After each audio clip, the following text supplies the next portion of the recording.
Good morning friends, সবাই কেমন আছো? আশা করি সবাই ভালো আছো, আমিও ভালো আছি। তো আজ হচ্ছে সানডে, চিকেন মাটন খাওয়ার দিন। কিন্তু একটা কথা মনে পড়ে যায়, ছোটবেলায় বাড়িতে মাংস হচ্ছে, ওরে বাবা কি ব্যাপার, আজকে মাংস হচ্ছে। এরপর কিছুদিন পর দেখা গেল 2 মাস পর হচ্ছে, 3 মাস পর হচ্ছে। আর এখন হয়েছে কি, মানে এমন অবস্থা আছে প্রত্যেক বাড়িতেই, মনে হয় আমার একা বাড়ি না, প্রত্যেক বাড়িতেই মানে ছেলেদের জন্য প্রায় দিনই মাংস করতে হয়। চিকেন আর ডিম, মাছ খায় না, মাছ খেতে চায় না। তো সেই করে করে আমার তো একদম খেতে ইচ্ছা করে না।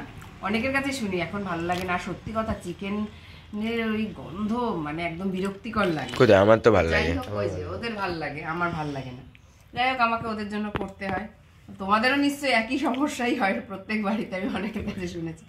তো যাই হোক, চলো প্রজাপতি বিস্কুট দিয়ে খাচ্ছি। প্রজাপতি বিস্কুট দিয়ে কিন্তু চা খেতে খুব ভালো লাগে। তো চলো চা, টাটা। একবার সকালে হয়ে গেছে, এখন আবার এই দ্বিতীয় রাউন্ড চা হচ্ছে।